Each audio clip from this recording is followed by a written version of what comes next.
What's going on, y'all? Machiavelli Mills TV. So look, y'all. I was watching a Dreamers Pro show. Dreamers Pro, I forgot his name, Charles Stefanski. He says a lot of things that I don't agree with, but I watch content of people who I don't agree with just to see different perspectives on things, right? So he was interviewing Marcellus Wiley, had Marcellus Wiley on there, and Marcellus started to speak about what really drove a wedge between Kobe and Shaq during their dynasty years. For those who don't know, the Lakers won 3 championships in a row from 2000 to 2002. What caused them to really split? And I feel like this. This is what I believe. One, Shaquille O'Neal was the more beloved Laker figure during the time that they were winning. When they three-peated, when they went on a three-peat, Shaq was the more beloved figure in LA, within the organization and within the city of Los Angeles. He was a more endearing personality. He was a more vibrant individual. He was lively, very spirited. He was of the fray. Kobe Bryant was a standoff individual. To himself a lot. He really wasn't the lively, super lively and giggly and almost like Shaq had a childlike persona, but it was larger than life at the same time. So, because he was a big guy, big lovable guy, always joking, but such a dominant force. Shaq was the more beloved figure in the organization and in the city of Los Angeles, but he didn't have the same work ethic as Kobe Bryant. Kobe was a guy always in shape, always working out all the time, always in the gym. Shaq sometimes would be out of shape, not a gym rat like Kobe Bryant, but he still was just dominant and effective, and it showed with him being the Finals MVP for 3 straight championships. Shaq was the Finals MVP, and all 3 of them, right? And he was the league MVP before Kobe Bryant was. And I feel like Kobe took that personally. Like, how is this dude more beloved within his organization? Y'all love him, but he don't got the same work ethic that I got. You know what I mean? He not in the gym the way I am. He ain't coming to work out the same way I am, but he's the more beloved guy. You know, meanwhile, Kobe in the gym, and he looking like, what's going on? Kobe Bryant, to me, was more like a little like Kareem Abdul-Jabbar in a certain way. Not towards the media, but he was standoffish, reclusive in a way. He really didn't mingle with people the way Shaq did. So Shaq's personality just took over. And Kobe didn't like that Shaq wasn't in shape a lot. And he oftentimes, even after they left, he said if Shaq was in shape, they would have probably went on a longer run than what they did. They end up losing to the Detroit Pistons in 2004. And it stopped everything, unfortunately, right? They end up losing to the Pistons and all of that. And they separated after that. But I'm going to say this. What put the nail in the coffin, when Kobe got in trouble in Colorado and the police are interrogating him, he tell the police, I should have paid him like Shaq be doing, right? He insinuates that Shaq be cheating on his wife. He reveals Shaq's infidelity and Shaq be paying the girls off. And he says, I should have paid him like Shaq be doing. He says something along the lines of that. That gets to the public that Kobe told on Shaq's infidelity and really tried to really dime him out in a situation where he was in trouble. Shaq feel like, whoa, don't blow up my spot because you got hot. We both got hot. Don't blow up my spot. What you trying to do? You trying to ruin my marriage, ruin my reputation because you got in trouble? Then they clash, as men would do. Because we know the cardinal sin, men don't like to acknowledge, women don't like to listen to this. But let another man tell on your infidelities. You ready to choke something. You ready to kill. Yes, it's wrong to cheat on your wife. It is.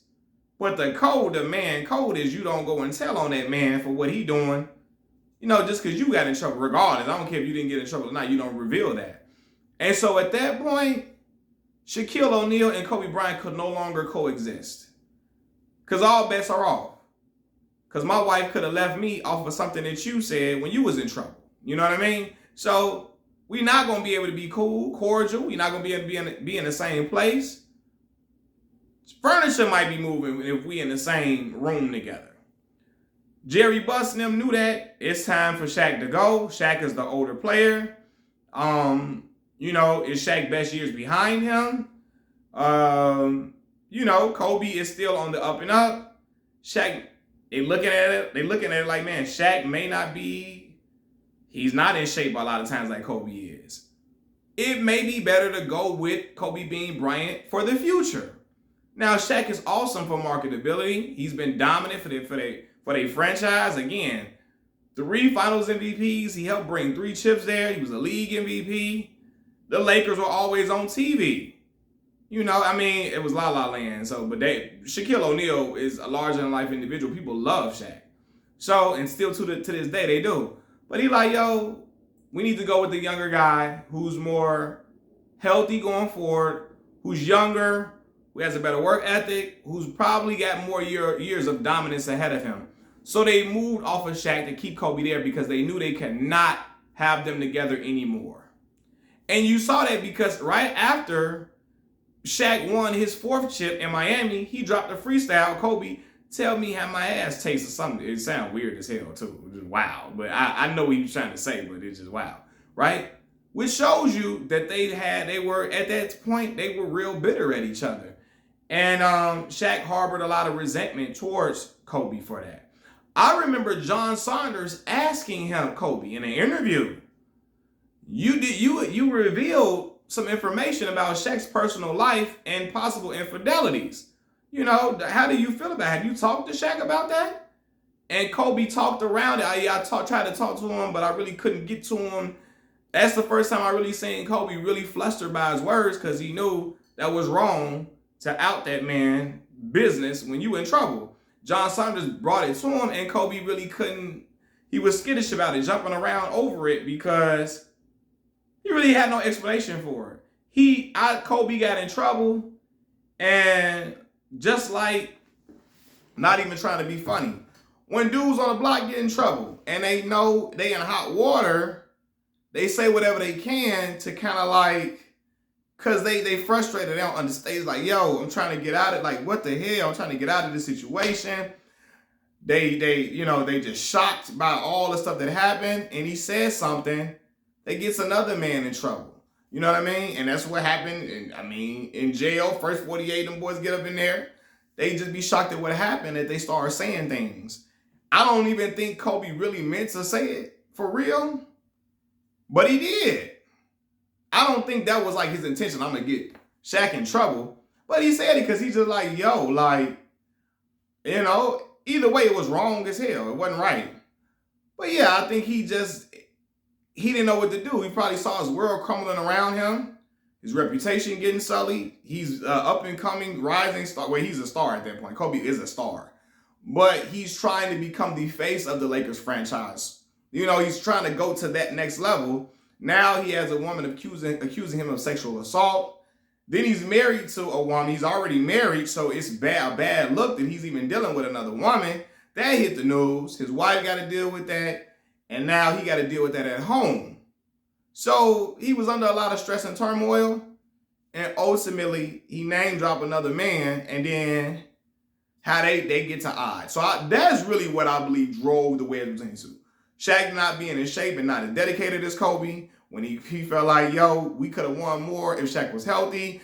And why is he more beloved here amongst the crowd? Because I remember Stephen A. Smith was saying in LA, the street dudes was mad that they was riding with Kobe. The street dudes was riding with Shaq. Shaq is tied into the streets heavy. You know what I mean? He be in the streets moving and grooving. Shaq been in Chicago in the hood. You feel me? With teammates from LSU and stuff back in the day, right? My uncle and them said they seen him in the hundreds. In the hundreds, you feel me? So, yeah, he tied into the hood. And I feel like, yeah, there's people that probably looked at that like, hold on. And he said, the hood dudes, Stephen A. Smith said the hood dudes was riding with Shaq. And they was looking at Kobe funny style at that time. Because like, yo, how could you do that to that man?